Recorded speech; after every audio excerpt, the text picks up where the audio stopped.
It is 8 o'clock, so let's call this Committee on Appointments to order. Good morning, everyone. Good morning.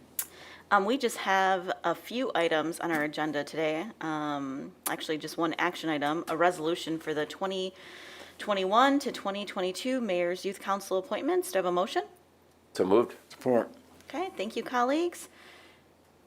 Jan, are you here to give us a little update? All right, and let's say congratulations to That's you right. on your appointment to your new position. Well deserved. Right. Sorry, there's only 5 of us here, but we we appreciate you. Shannon, can you push the little button on the mic so it's green? Thank you. There we go. Thank you so much. I appreciate it.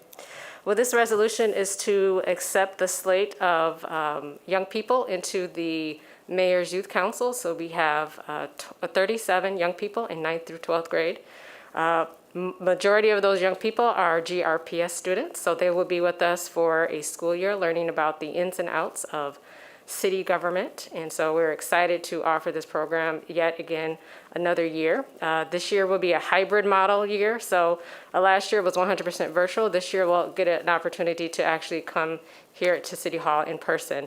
And the young people are looking forward to that. Great, yeah, we'll look for opportunities to connect with any of them throughout the year. So thank you for that, especially I think right now, learning is so different. So I think this availability to be on the youth council just offers another way of learning, another connected points during this really difficult time. So thank you for your work. Absolutely, absolutely. Thank you so much. Okay. All those in favor? Aye. Carries. Okay. So that is all of our business today. Our second item is the discussion on the vacancy list. So those are all the names. Hopefully you saw that in the packet, but thanks to all of those young individuals for serving. I don't have a lot of general updates as it relates. Yeah, okay, go ahead. Oh, hey, okay. Mr. City Clerk? So after our last meeting, and we had this proven, Mr. DeLong's here too, so he can kind of fill in where I guess that's why he's here. Welcome, Mr. DeLong. I'm really here because it's scripted 8 this o'clock well. and it's a work day. That's right.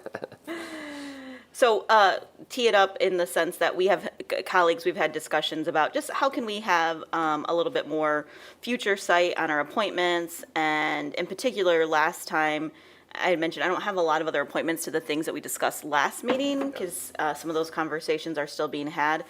And we're going to get close here to the end of the year in terms of general renewals that we need to do. But Mr. Long and Mr. City Clerk are here to talk about the appointments as it relates to the Affordable Housing Fund. Yes, I brought the policy. Okay.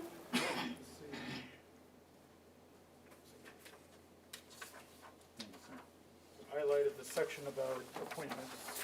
Great. Thank you.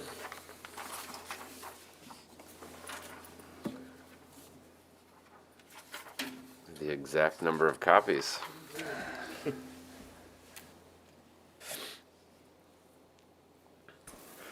So we would, this is a very timely discussion. Members of the appointment committee, we'd like to move forward now with making the appointments. And I'm working with Mr. Ryan Kilpatrick on notes to the community. So, because we have the I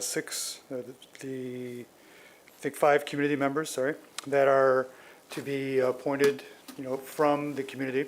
And then we have the 6 designated appointments.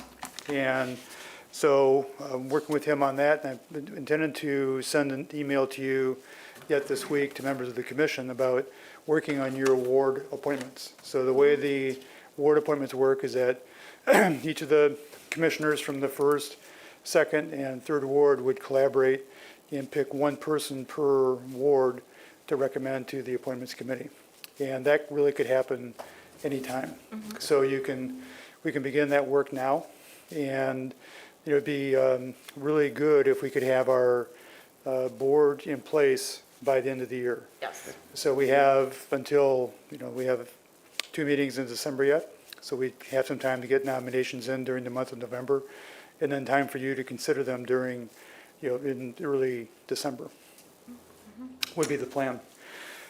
So,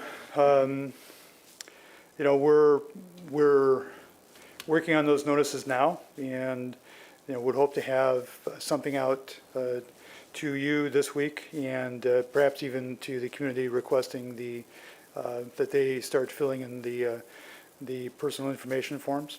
And there are some specific questions that are called out here in the policy that I'll have to work with the city clerk and the assistant to the city clerk about having those in the PIF so people can fill those out in proper way. So are there any questions or guidance for me as I work on this with Mr. Kilpatrick? So then, thank you for this, Mr. Long. We talked about this generally, and I've talked about it with the mayor and Commissioner Repart. I know you sent some names in the past, and then most recently, I have an idea of who I'd like. I have to confirm that with Commissioner Jones, at least for the second ward. And I don't know, Commissioner Moody, if you and Commissioner Linear have talked about the third ward appointment. Not at the present. But I think that we could identify that pretty quick, so then we can get that going, and I think that brings some momentum to this. So I don't know, do you have an idea? I think for all of us, we've known about this, so I would say by like next week, Tuesday, if we could put a timeline on ourselves for the ward appointments. Does that seem reasonable to you, colleagues? Is At that least for identifying someone, they may say no, I Yes. guess. Yeah, no, we need them to sign in the, no, I'm just kidding. So if we could identify that and talk to those individuals, Mr. DeLong, that would be on the responsibility of the commission, so I want to be able to give you a timeline there. I know that the city manager has talked about himself serving, which I think is a positive thing as this gets restarted up, and certainly the mayor's appointment.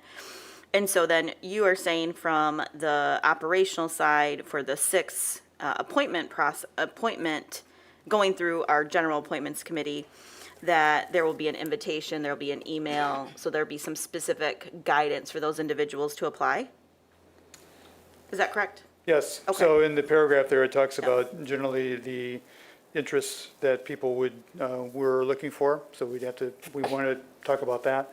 And then also, they would, if they have been nominated by an organization, then they should tell us who that is within the form and those kind of things. So I believe that we talked 2 meetings ago about the, one, renaming it appropriately so then people could identify, because that was the naming piece was important to this process. So Daniel and City Clerk, that has been updated on our website as it relates to, or when you get to the website and you do the PIF? Is that an option? In selecting the PIF online, yes, there is the option for this named board. Okay, for this name board, okay. And I know that City Clerk, last time we talked, there was at least one person who had applied. Yeah, and they were way outside the city. Right. In I have somebody else who said that they applied, so I don't know if we've had any others since then. What was the name of the applicant? Let's see, it's a hard to spell last name like he's sassy. No, O-R-A-C-Z, Cassandra? Cassandra? Yeah. Yes, she has She did applied. apply, okay. Has there been anybody else that's applied, or could you share that with us even if it's not right in this meeting, Daniel?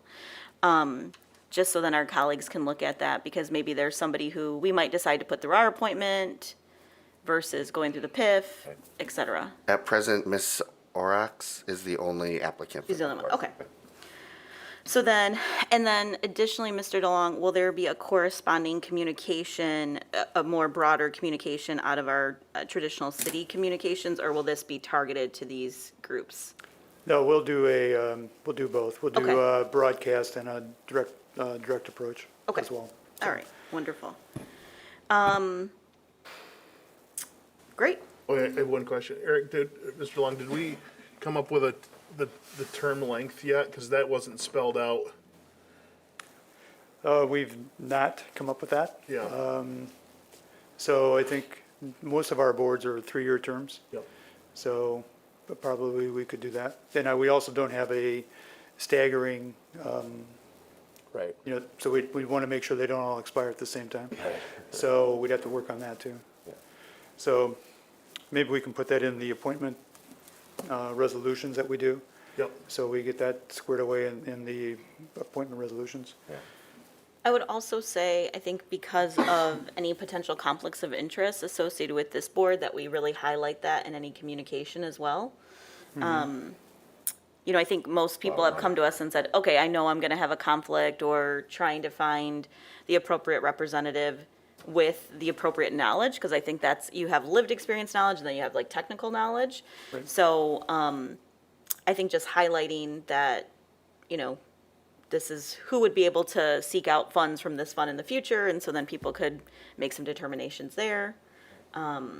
So I know we might not be able to get super specific, but just generally say, maybe there's like, if you believe if you're not sure if you have a conflict of interest, you can reach out to whoever would be the most Yeah, and I appropriate. think we have to, the conflicts are, we have to work through those as a board too. Yeah. Because we don't want to disqualify somebody who has really good experience. They just may not be able to, Make, to apply to the fund, for example. Right. Or deal with projects that are related to them. So I think we have to work through that a little bit too. okay, So I think it's important that they just, you know, disclose the potential conflict, and then we can deal with that as we move forward.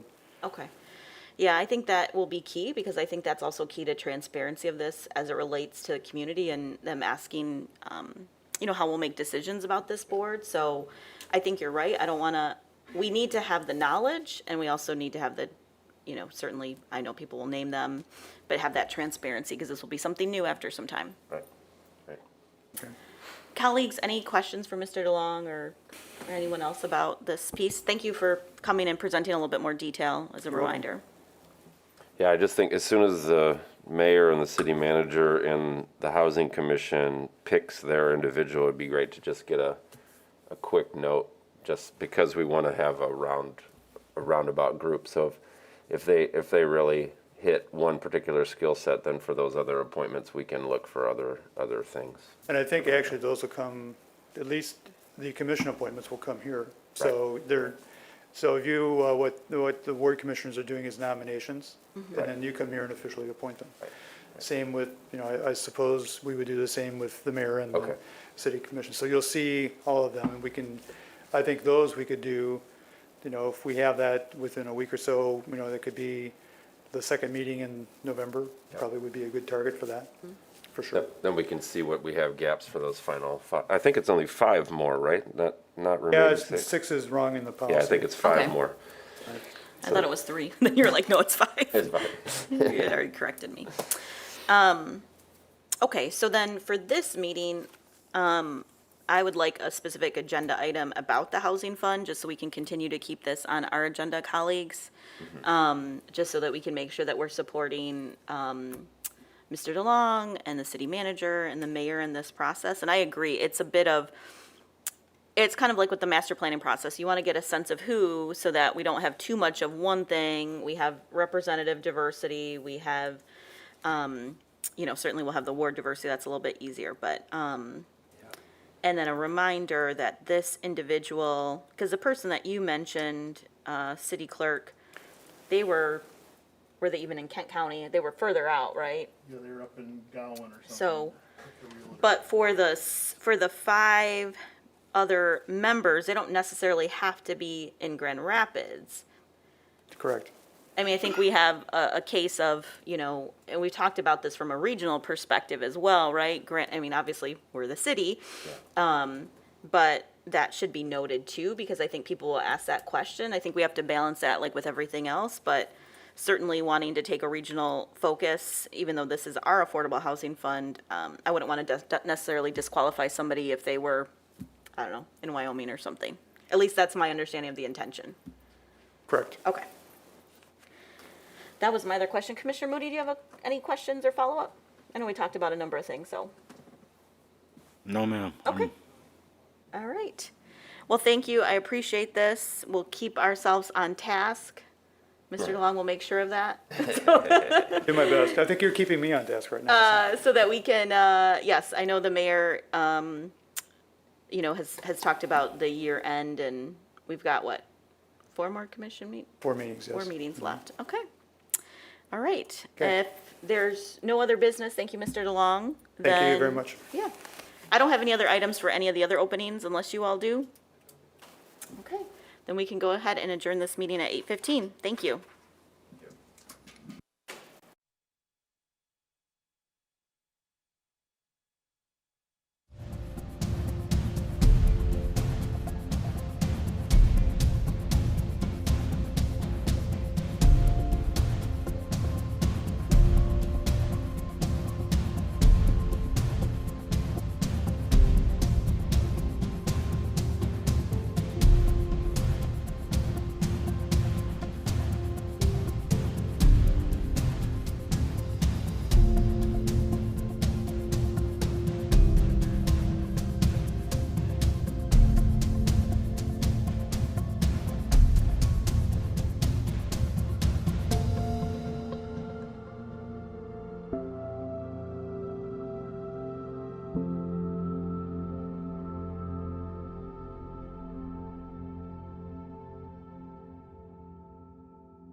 focusing on waterfalls and that's the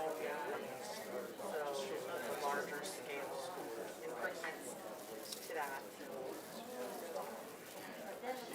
We're looking at, we're looking at ensuring that it has consistent flow through that space and improving the native landscaping around it, improving the circulation of that parking space. And that user's experience to get to different places. Yeah, I think that's a big one. And I think environmental improvements, which could be improvement in native landscaping as well. All right, good morning, everyone. We'll call the meeting here to order at 8:30. First item on our agenda this morning is a resolution authorizing a payment to Well Design Studio for placement of stormwater billboards in the amount of $12,000. So moved. Support. All right, it has been moved and supported. I see Ms. Rivette and Mr. Greener. Good morning. Good morning, Commissioners.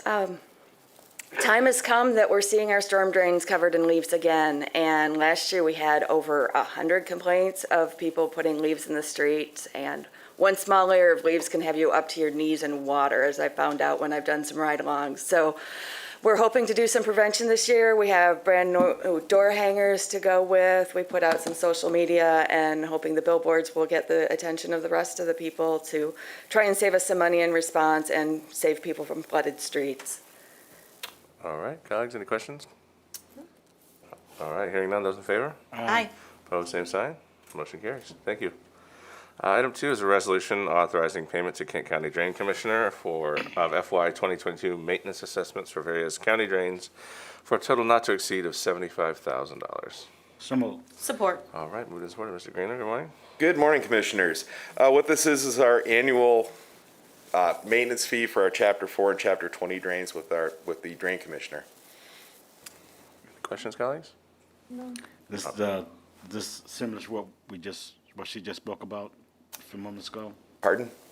Is this similar to what we just spoke about a few moments ago in reference to drain and leaves and stuff? No, this is, No. This is what we pay the Drain Commissioner to take care of our big storm drains inside the community. Okay, thank you. I got confused. all right. Any other questions? No. All right, hearing none, those in favor? Yeah. Aye. Opposed, same sign. Motion carries. Thank you, sir. Item 3, resolution authorizing submission of documentation and execution of an agreement with the U.S. Department of Housing and Urban Development for a supplemental award of $4,630,669 in home investment partnerships, American Rescue Plan funds. So moved. Support. Moved and supported. Ms. Bahaj, good morning. Good morning. Sorry that was so long. No, it's good. It's not the worst one I've done. Put you to work this morning. So this is the long-awaited award. I think I've been reporting to you on several city commission meetings that we anticipate receiving these funds. We have obtained recently the guidance from HUD for the use of that allocation. This is a supplemental award of home dollars, home investment partnership funds, and it is a little bit different than our traditional program.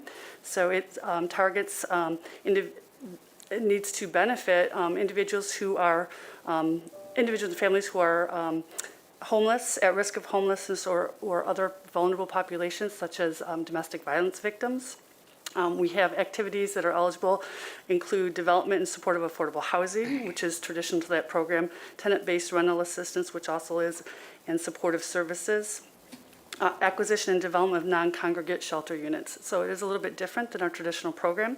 We're required to do a plan, allocation, and consultation with agencies that have clientele with individuals and families who serve individuals and families who meet these qualified households for the use of the program funds.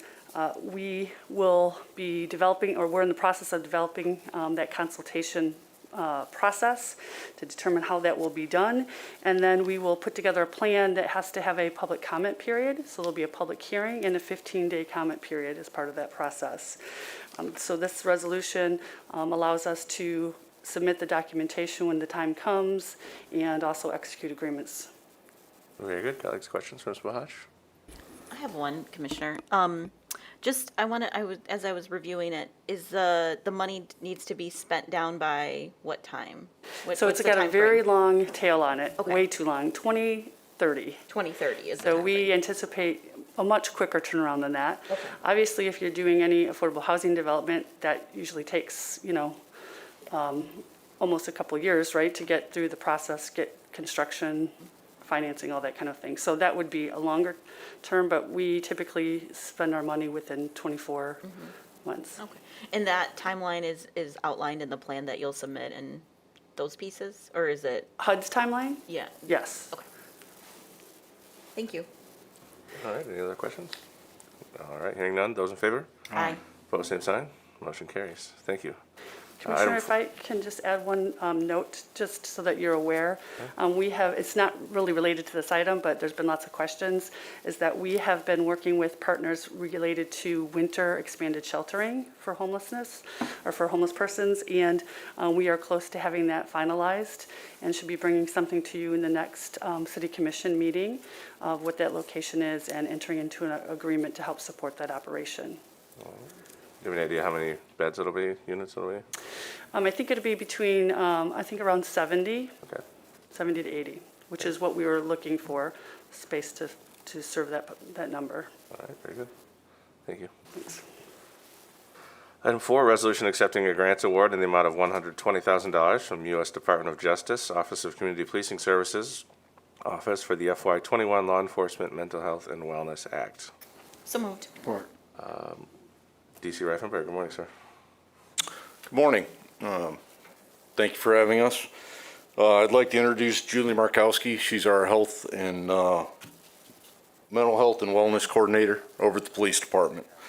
The Gramps Police Department has been awarded a grant from the U.S. Department of Justice, Office for Community Policing Office for FY 2021 Law Enforcement Mental Health and Wellness Act program. The award in the amount of $120,000 will enable GRPD to implement a universal in-service mental health wellness training for sworn officers and eligible civilian staff. The project will address risk factors that can damage public trust with goals to build community trust and transform the department culture around mental health. The award period for this grant is September 1st, 2021 through August 31st, 2023. There is no match required. And we'd also like to put a big shout out to Kim Dixon, who helped us write this grant. I brought Ms. Markowski over today so she can answer any questions you might have about the program as we move forward. Very good. Anything you'd like to add? All right, colleagues, questions? Hi, thanks for having us. No, I don't have anything to add. I think Deputy Chief Reifenberg said it all. All right. I just have a question. go ahead. DC, thanks for sharing this, and my question is, like, will there be a mixture of, like, curriculum? Like, I know sometimes in terms of, getting folks to be able to get into training, is it one-on-one? Will it be cohorts? Just thinking about some things that you all have done in the past, like the Speed of Trust piece, which was like group, that was community, so this is specifically for officers and eligible civilian staff. So do you have an idea what that would look like, or is that being developed right now? Yeah, the hope is that we'll kind of have it as cohorts. So officers, forensics, dispatchers, whoever we can get in and run it for several weeks, or as long as we're able to do so with the funding, kind of just to target issues overwhelming first responders. And like I said, forensics and dispatchers aren't technically first responders, but are still dealing with a lot of the same stuff. Thank you. So yeah, some of the topics that we're going to focus on are resiliency, stress management, PTSD, sleep hygiene, first responders' needs and cultures. And obviously with our department, it's nice that this grant goes to 2023 because scheduling our officers for training, we just can't take all the police officers off the road for one day's worth of training. It just doesn't work that way. So this gives us an opportunity to spread that training out as we continue to develop the training and get as many officers and civilians through it as we can. Thank you. All right, other questions? All right, hearing none, those in favor? Aye. Aye. Opposed, same sign. Motion carries. Thank you both. Thank you. All right, item 5, resolution authorizing the mayor to sign certain routine documents for activities of the Community Development and Economic Development Departments for the 2022 calendar year. So moved. Support. Moved and supported, Ms. Bahach. Good morning. And you hit it on T, this is a routine item that we bring to you every year, allowing us to execute certain documents. And this is for the Community Development Department and the Economic Development Department. All right, questions? All right, hearing none, those in favor? Aye. Opposed, same sign. Motion carries. Thank you. Thank you. 6, resolution, approval of broker-dealer agreement with Cutter and Company Incorporated to participate in the investment competitive bid process.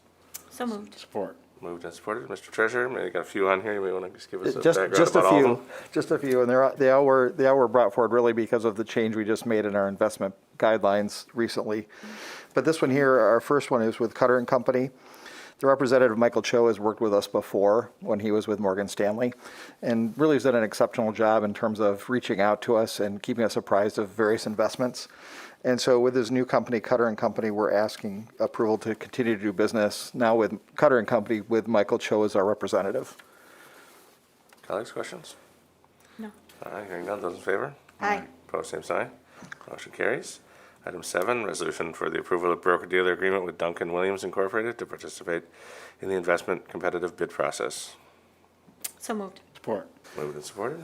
Good morning again. And with this one here, this is, again, this is our further intentionality as we reach out for different broker-dealer to participate in our competitive bid process.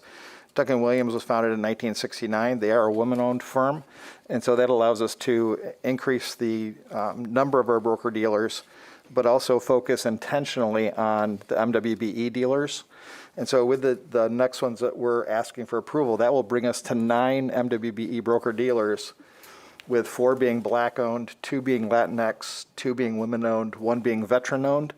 So that means our broker-dealer mix is 40.9% MWBE dealers, which that's what we want to get to. We want to have everybody that can come to the table and participate in the competitive bid process. So we're asking for approval of this item as well. All right, questions? No. All right, those in favor? Aye. Opposed, same sign. Motion carries. Item 8, resolution for approval of broker-dealer agreement with Blaylock Van LLC to participate in the investment competitive bid process. So move. Support. And Commissioners, with this one, Blaylock Van is an African-American or Black-owned firm, and they also are a very large firm that we reached out to, and we'd like to ask for approval to do business with them as well. All right, any questions? All right, hearing none, those in favor? Aye. Opposed, same sign. Motion carries. Item 9, resolution for approval of broker-dealer agreement with Loop Capital Markets LLC to participate in the investment competitive bid process. So moved. Support. Moved and supported. And Commissioners, with Loop Capital, they are the largest minority-owned investment banking firm in the United States. Loop Capital, I know, is a vendor with one of our investment managers. And with this, we are asking to be able to do business with them as well. All right, questions? Hearing none, those in favor? Aye. Aye. Opposed, same sign. Motion carries. Thank you, sir. Item 10, resolution authorizing contract with Kent Communications Incorporated to provide outgoing mailroom services not to exceed $785,000, which includes the cost of postage. So move. Support. Moved and supported. Good morning, Commissioners. With this item, we were doing some research based on an employee who retired from the city of Grand Rapids, whether or not it was cost-effective to continue to maintain a staffing of our mailroom.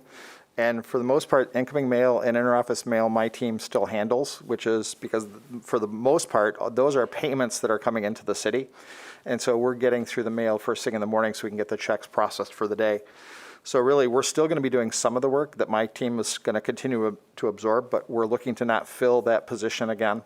And so with this, we reached out to Kent Communications, and they can handle the whole outgoing mail service process for us. They already are taking some of our mail each day anyhow. And so with that, we're able to not staff the position. There will be a cost savings to the city. It's going to be between $22,000 and $60,000, but it all depends on mail volume, so it's kind of a moving target. So, but with that, we ask approval to do business with Kent Communications for our outgoing mail services. Very good. Colleagues, questions? All right, hearing none. Those in favor? Aye. Opposed, same sign. Motion carries. Thank you, sir. Thank you. Excuse me. Item 11, resolution authorizing payments with several local law firms for certain legal and technical services and litigation assistance. So moved. Support. Moved and supported. Good morning. This resolution is to renew our contracts with several local firms that we deal with, Dickinson Wright and Foster Swift. Those contracts have expired and we're looking to renew those for another 3 years. Very good. Colleagues, questions? All right, those in favor? Aye. Opposed, same sign. Motion carries. Thank you. Item 12, ordinance amending section 1 of budget ordinance 2021-13 for fiscal year 22, amendment number 4. So moved. Support. Moved and supported. Ms. Claren? Good morning. Our first item this morning is a simple allocation between Vital Streets for the major and local streets funds alignment. This is just a requirement by MDOT to prorate between the major and local streets funds. We do this quarterly, just rebalancing. So that would improve an increase of $2,250,000 in revenue and appropriations to local streets fund with no effect on fund balance. And also authorizes that transfer. Number 2 is a 2020 FEMA Assistance to Firefighters Grant Award. This is related to the Residential Fire Safety Inspection Program.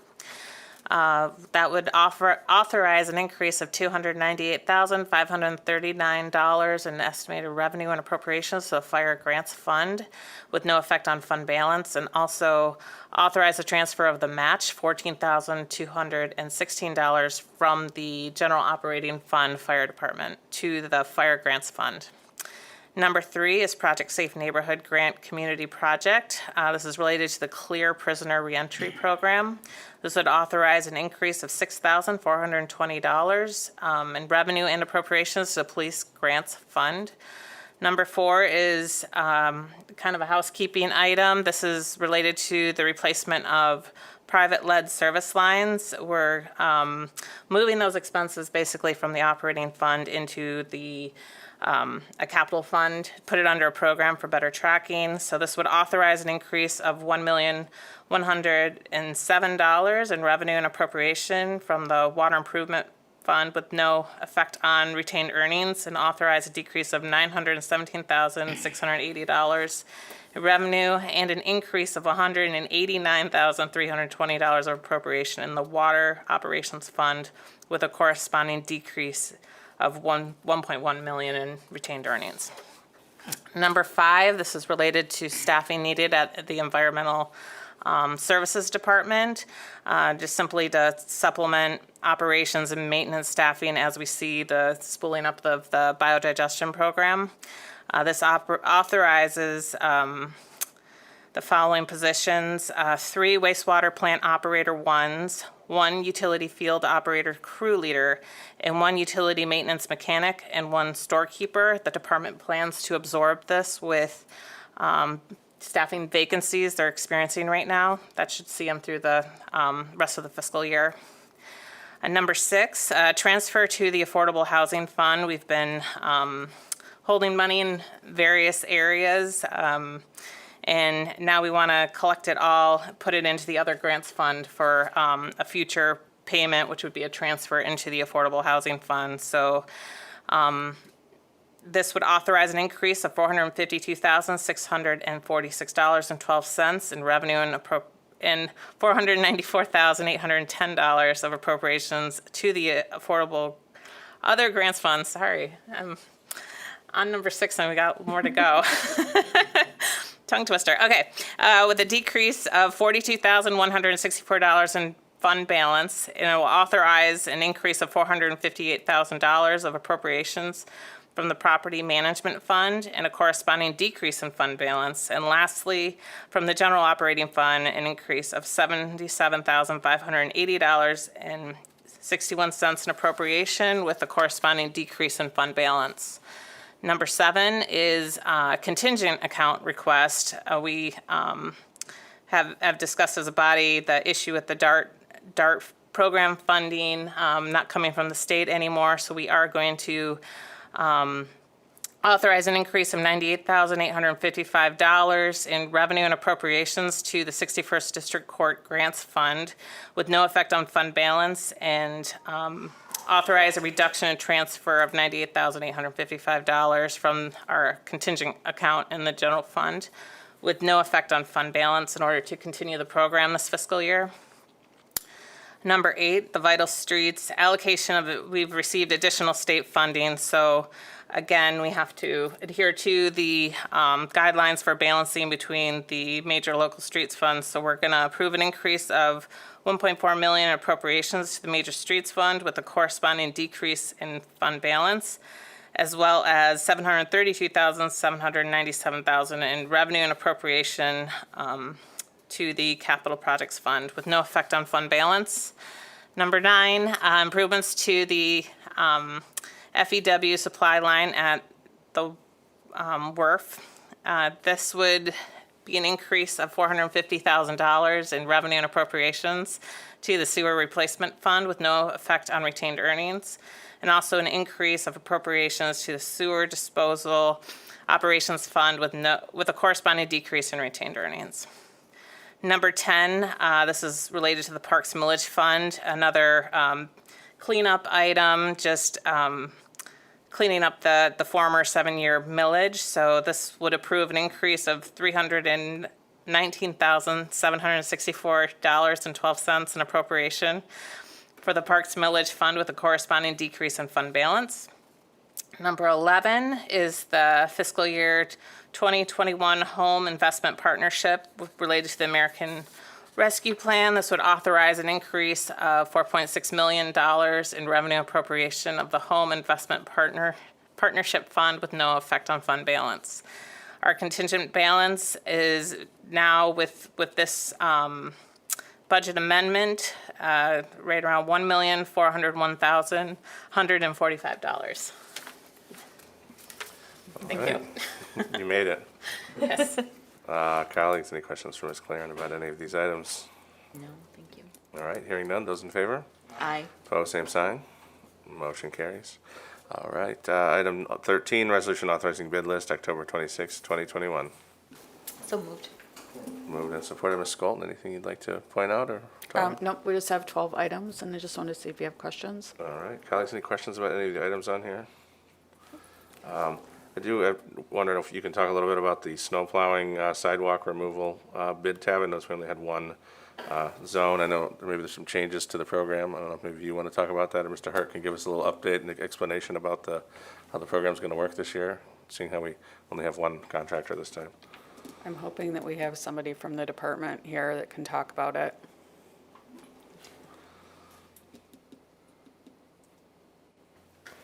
I know it's been a pretty light winter the last couple winters, so I think we're just extending the pilot, but Yep, we're extending the pilot for a 3rd year, and the Zone 1 work that was contracted out last year will be taking in-house. Okay. And doing it that way. And then the local sidewalks will be done by the same contractor as last year.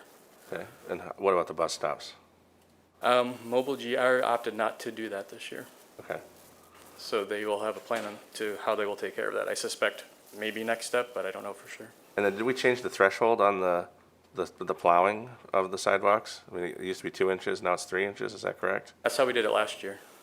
I don't know, just 3 inches just seems like a heck of a lot of snow before we get to it. And, I mean, as someone that owns 2 businesses on a major road, or two properties on a major street, 3 inches of snow gets back down pretty quick, and then it's pretty well impossible to get it off after that. Okay, well, we can definitely look at that and doing it more proactively. Yeah, it just feels like 3 inches of snow comes down. I mean, and if 2.5 comes today, and you don't plow it, and 2.5 come tomorrow, then you got 5 inches of snow, and it didn't get plowed, and it's a mess, and it never gets fixed for the rest of the winter because we don't salt. So, just again, Take that I'm into consideration. excited to see this work. I mean, I think we all want to see some snow in the wintertime because it's important. But at the same time, like, if we're going to do this, I just want to make sure this gets done in a way that works well, and that we're not, setting it up just to fail from the beginning. Understood. I have a follow-up question, Yeah. Commissioner. So I just wanted to confirm, you said Zone 1 is going to be in-house. I think we might have talked about that really briefly before. The sidewalks, it's the same, or what did you say? Or I'm sorry, you said the bus stations, we're not going to do those this year? No, they opted not to do that.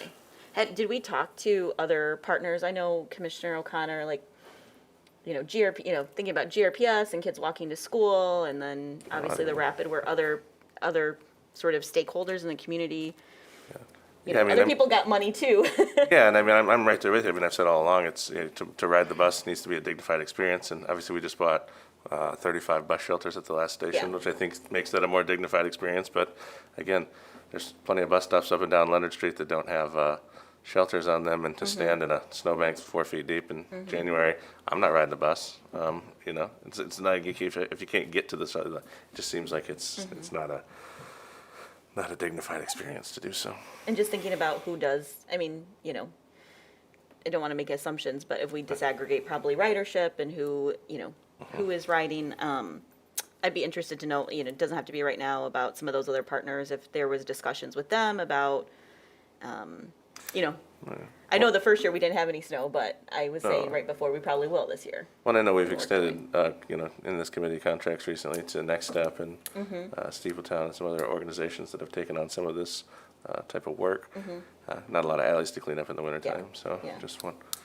I think if we could get a little snapshot of that, I feel like right now, as people have, maybe not thinking about it, but we're thinking about it, because then when it happens, somebody will ask us, and just to have that, like a quick sheet would be helpful. See Mr. Kamara coming up. Good morning, sir. I've got my colleague out here. Good morning, Commissioners.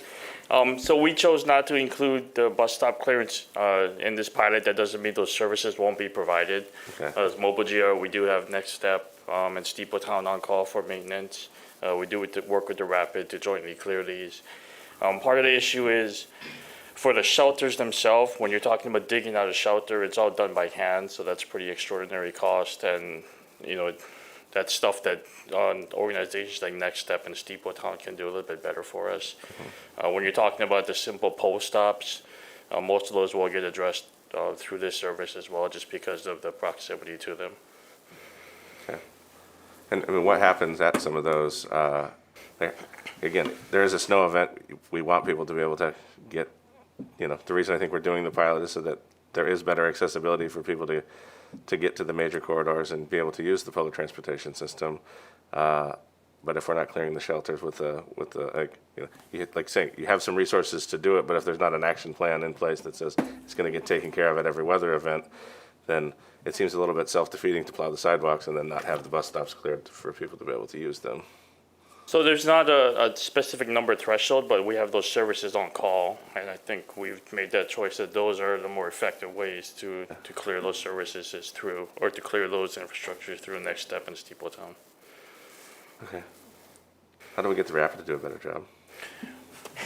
We do work with them. We have a maintenance MOU with them, which stipulates this, and, you know, they do participate in some of that cost sharing with us as well.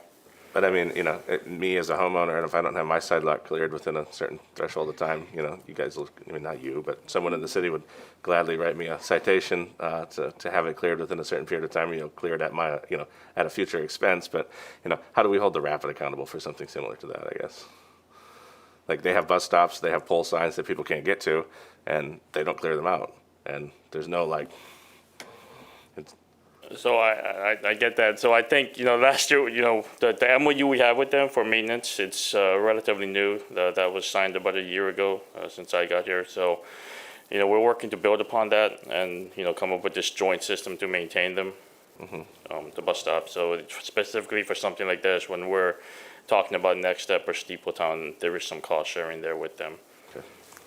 I'd like to see that conversation continued and have something a little more, with a little more teeth in it to ensure that the you know, the Rapid is a partner, not just in name, but in, you know, in actually providing a quality of service that we expect in our community. I agree, sir. We continue to build that relationship. Thank you. Any additional questions? All right. Those in favor? Aye. Opposed, same sign. Motion carries. Thank you both. Item 14, forecast report dated October 26, 2021. Questions? Hearing none, that report will be received and filed. Item 15, warrant report, 9/29 to 10/12/21, small claims and travel reports. Mr. Comptroller, good morning, sir. Good morning, Commissioners. Good morning, everyone.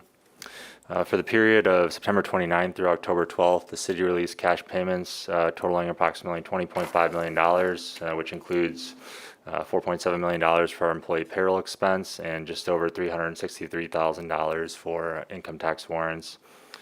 In terms of quantity, that equated to 717 income tax refunds and 1,120 accounts payable checks being issued. And the tables on the following 3 pages contain the details of all those payments that exceeded the amount of $20,000.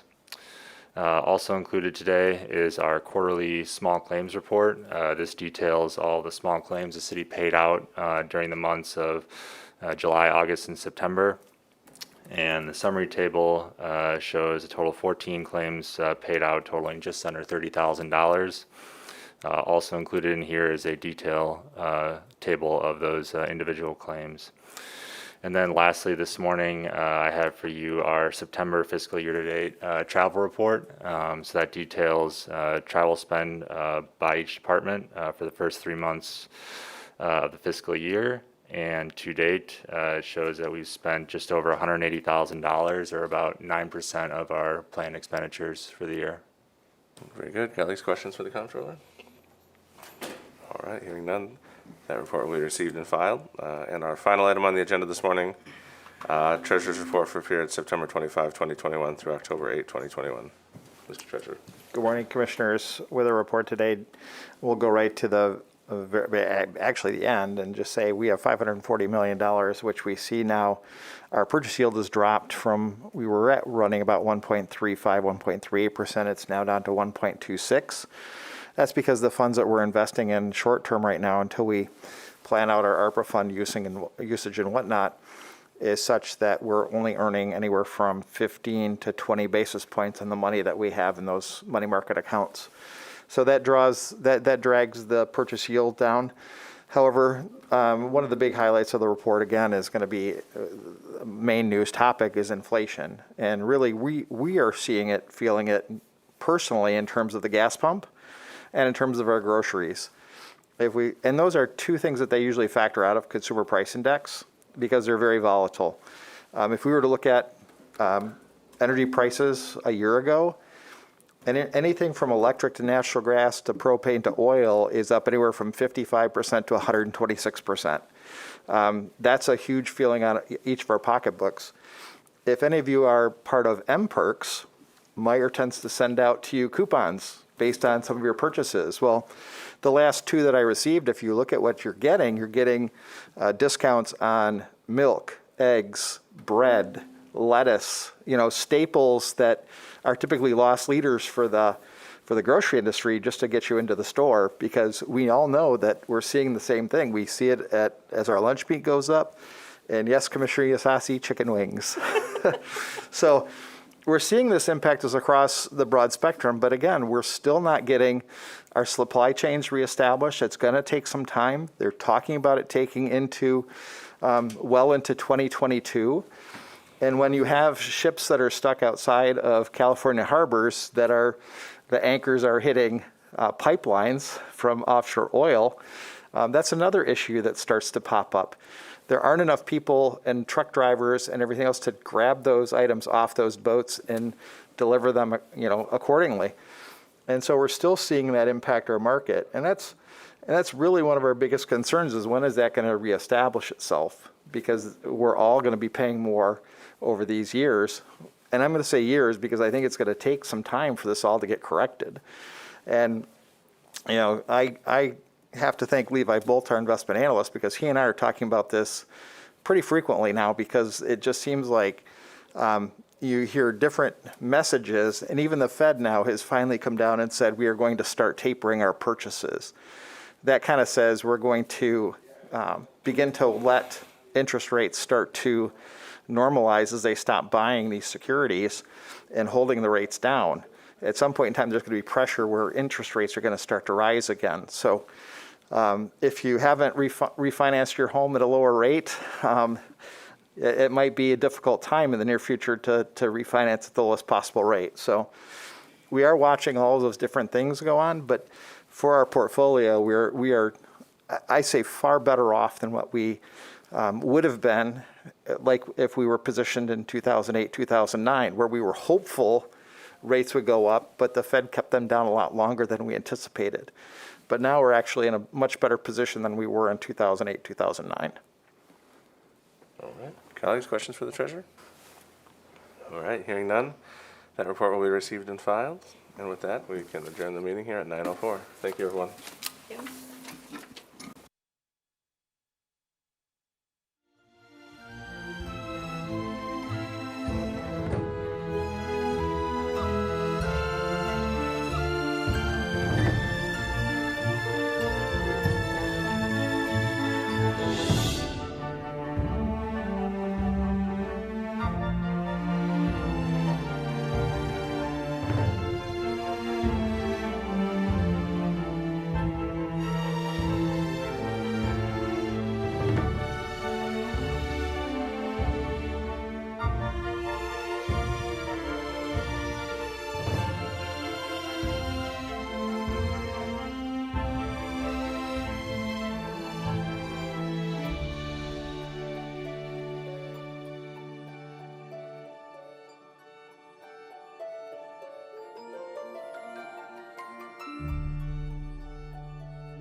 Shorter for me to walk forward, so less chance of me tripping. You got one.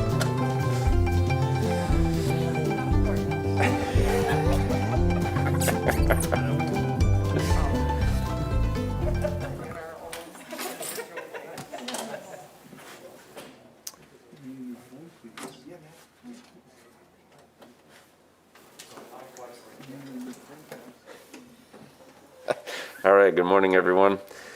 We'll call this meeting to order. Looks like we got 8 items this morning. First is a resolution scheduling a public hearing to consider the amended West Side Corridor Improvement Authority tax increment financing and development plans. So moved. Support. Okay. Good morning, Commissioners. Donna, hello. So this is a resolution that schedules a public hearing on the amended TIF and development plans for the West Side Corridor Improvement Authority. From time to time, we amend these plans for our various tax increment finance authorities.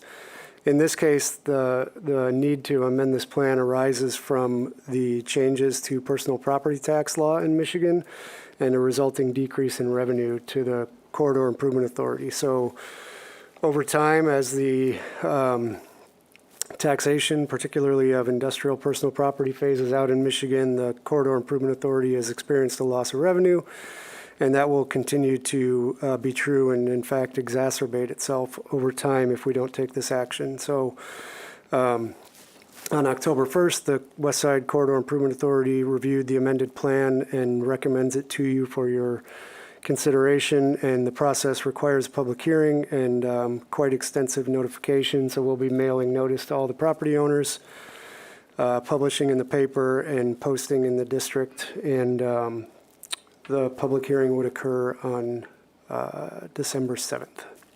Okay. Any questions about this, colleagues? Yeah, go ahead.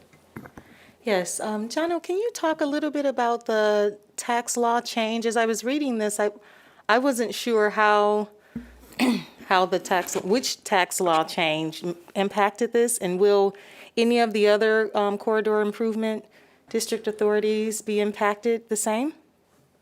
So I'm not an assessor or a tax lawyer, but I can tell you generally that the tax on industrial manufacturing personal property is phasing out and is almost completely phased out. So that law was enacted in 2014, and there was lots of discussion about that law at the time and the revenue replacement that municipalities and different tax increment finance authorities would be eligible to receive. The West Side Corridor Improvement Authority, because of the date it was established after that, the time period in which they would be eligible for reimbursement. So several of our authorities, Smart Zone, certain brownfield projects, and a couple corridor improvement authorities are eligible for reimbursement, but the West Side is not. And so they have no recourse here. They just continue to lose as that eligible manufacturing personal property becomes exempt, their taxable value overall just continues to decline. So, John, are other authorities similarly situated? Right. So the North Corridor does not capture personal property, and so they're going to be okay. Michigan Street did experience a bit of a loss, but they are okay as well. We don't expect that others will require this action in the future. Okay. That's great. All right, thank you for that explanation. That's helpful. Any other questions? All those in favor say aye. Aye. It carries. We'll hear more about that on the 6th.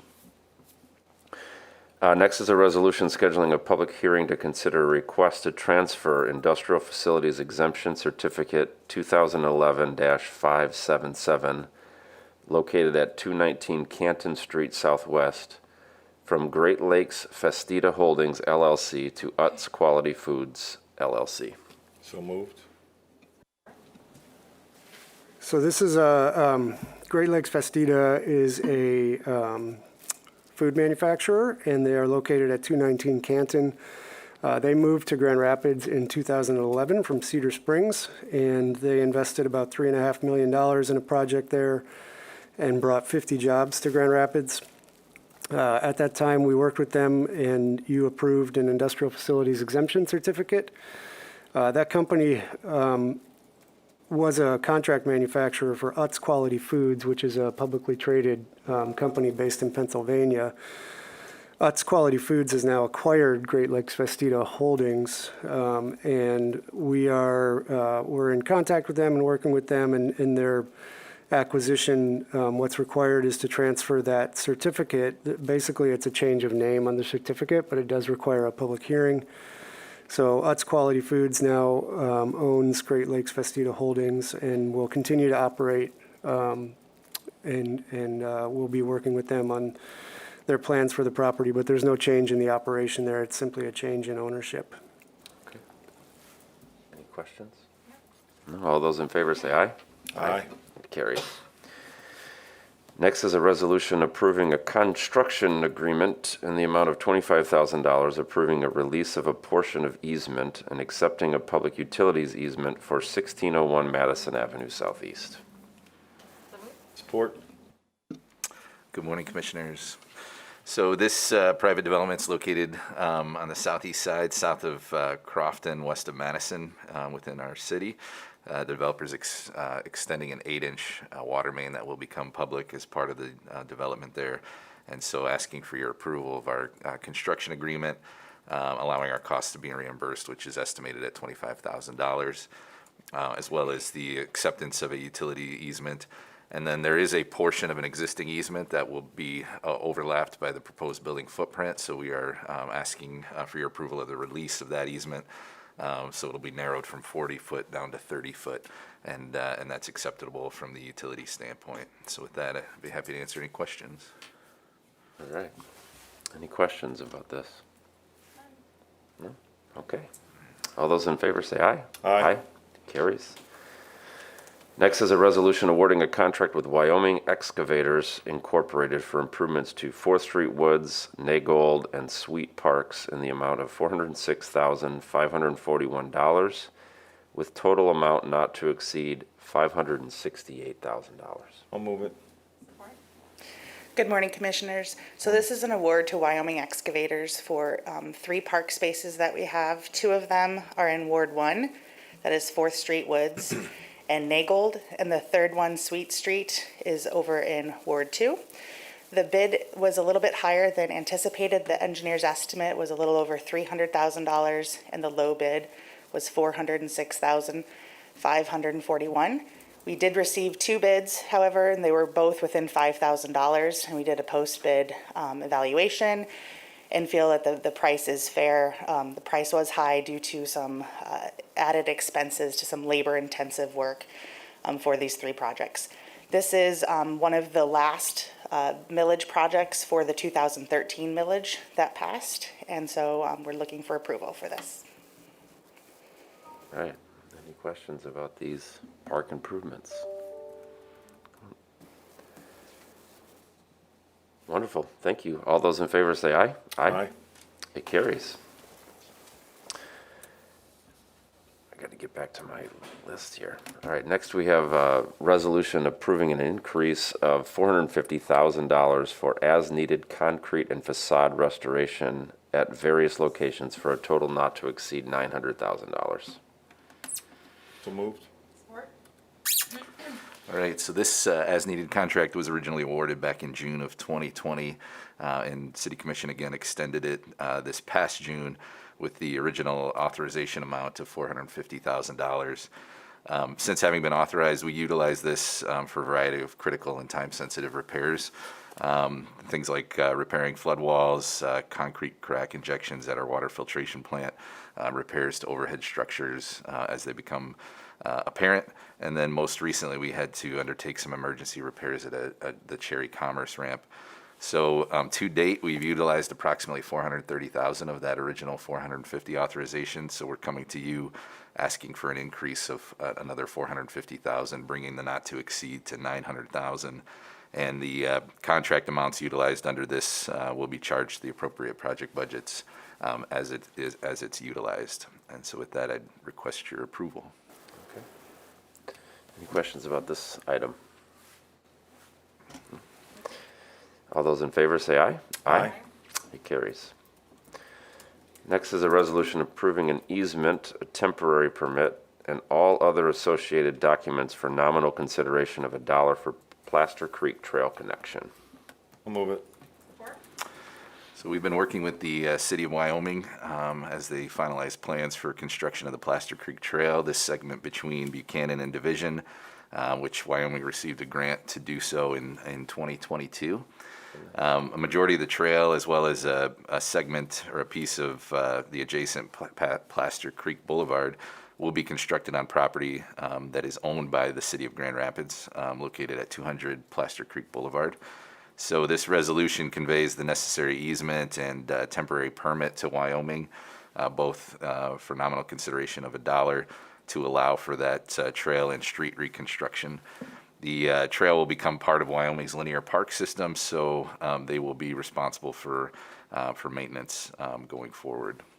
With that, I'd be happy to answer any questions. Okay, any questions about this? No? All those in favor say aye. Aye. Aye, it carries. Next is a resolution. I'm gonna get here. Yeah, I know, I keep forgetting that, but approving a quick claim deed for a vacated alley at 123 Hall Street Southeast for a nominal consideration of $1. Support.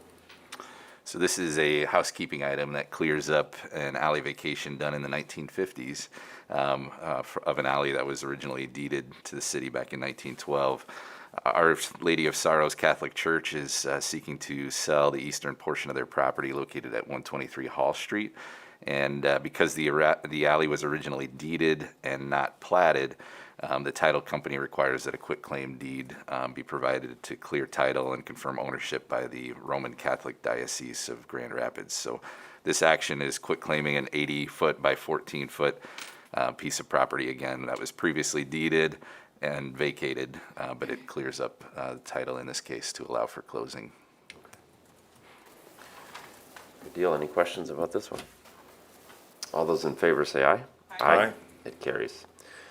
And last, we have a resolution awarding a contract with Hearst Incorporated, doing business as Hearst Mechanical, for HVAC improvements to the Bridge Street Fire Station in the amount of $155,274, with total amount not to exceed is $209,580. I'll move it. The asset management plan that's been completed for all the city's fire stations identified this work to be done, which includes replacement of 2 air handler units, 2 condensing units, a water heater, boiler pumps, and new control system.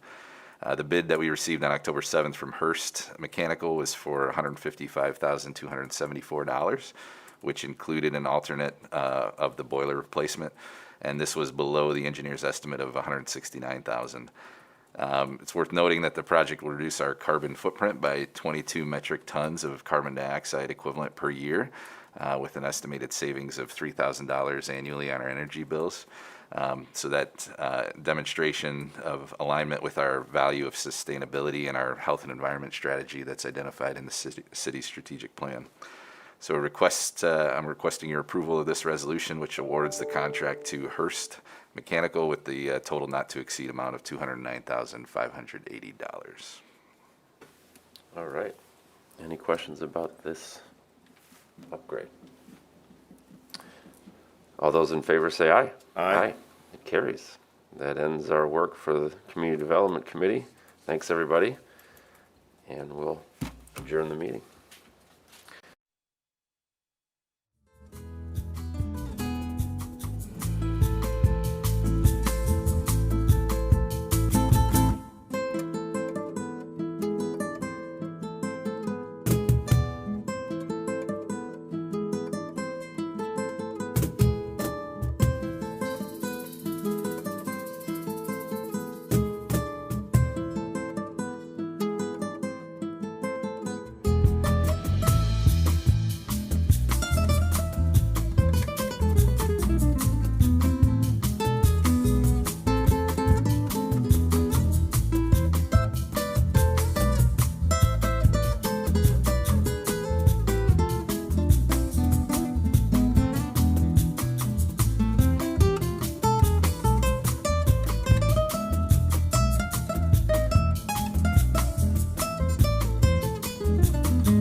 All right, good morning, everyone. We will call this Committee of the Whole meeting to order here at 10 a.m. And I will just take a moment here to start our agenda off with a proclamation for the Lights On After School. I'm going to come down to the podium here and join Ms. Shannon Harris from our new Executive Director for Our Community's Children, and we'll read this proclamation.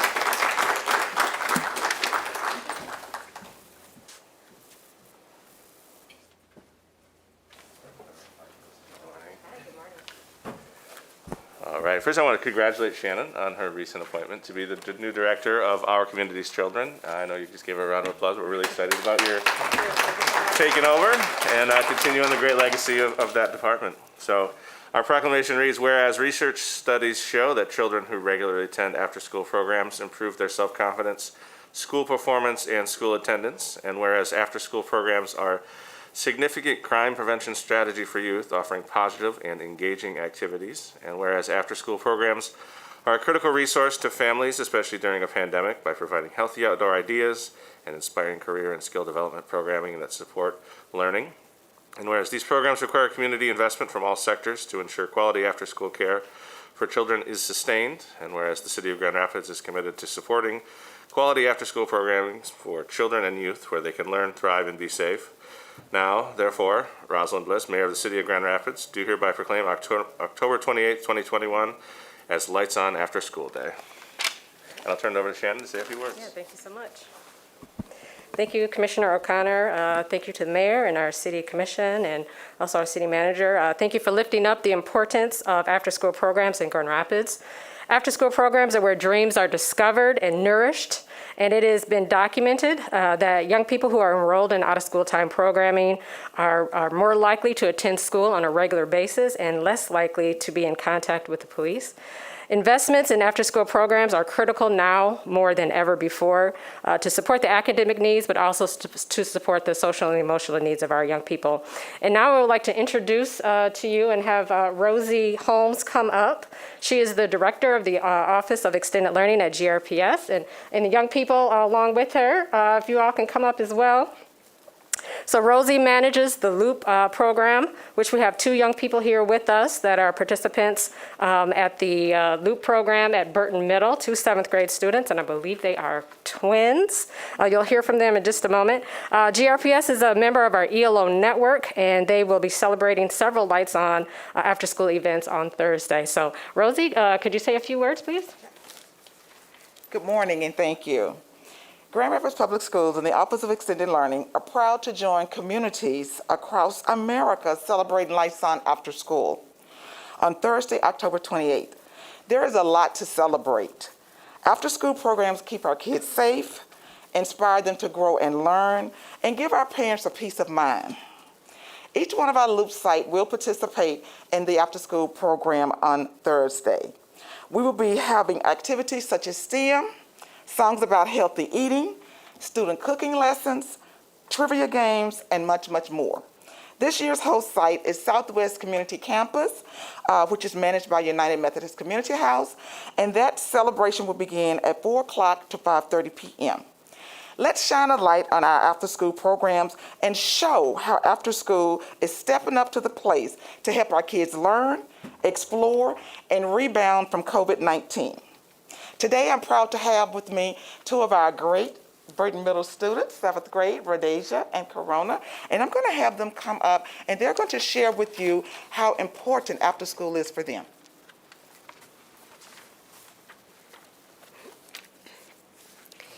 Hi, my name is Corona, and I'm in the 8th grade, and I go to Burton Middle, and what I enjoy about Loop is that we get to go outside and play lots of different things, like basketball, soccer, or like capture the flag or something. And I mostly love playing in the gym because we play volleyball and basketball. We sometimes go outside and we play, sometimes I like playing on the swings. And recently in Loop I made a sculpture. It was made with tinfoil and paper mache. It was like the first time I ever paper mache something, so it was hard. And Loop has helped me get my homework done and get my grades up. Because of Loop, I might pass on grades, and it would help me in the future, and I can work hard on grades, and I might go to college and become a professional chef. because I love cooking and stuff. And I love having fun and making different like kind of recipes. Thank you.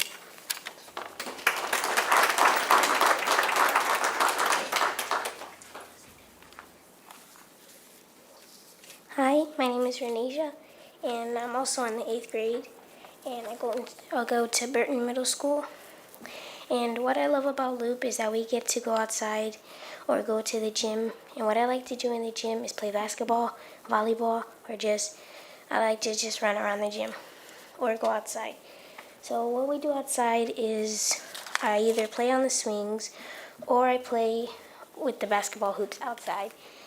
And I also like to run around and play down on the slides and stuff. And so what I love about Loop, most importantly, what I want to talk about is how Loop helped me as a student. Loop has helped me get my grades up, and there's a teacher who comes in and helps us with our homework and missing work. And Loop will help me in the future because they are helping kids achieve their goals and move on in their life. Thank you and have a nice day.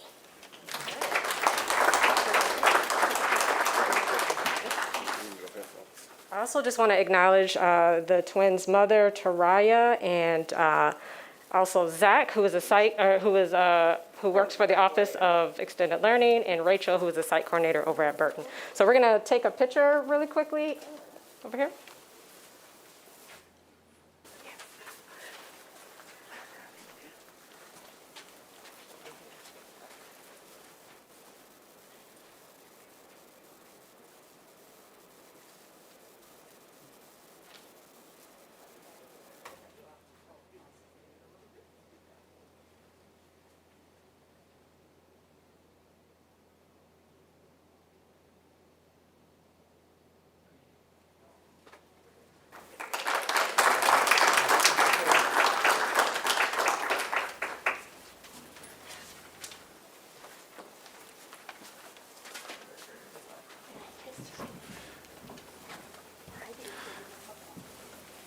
Commissioner O'Connor. Yes, sir. I want to thank Ms. Harris and our partners from GRPS for being here today, and our Parks Director, David Marquardt, for all they do to partner and making sure our youth have meaningful experiences. Ms. Harris worked really, really hard this past summer, along with some of our other city departments, on the Summer Youth Employment Program. And I was just on a call yesterday with the YMCA and Scott Lewis about continuing partnership on after-school programming.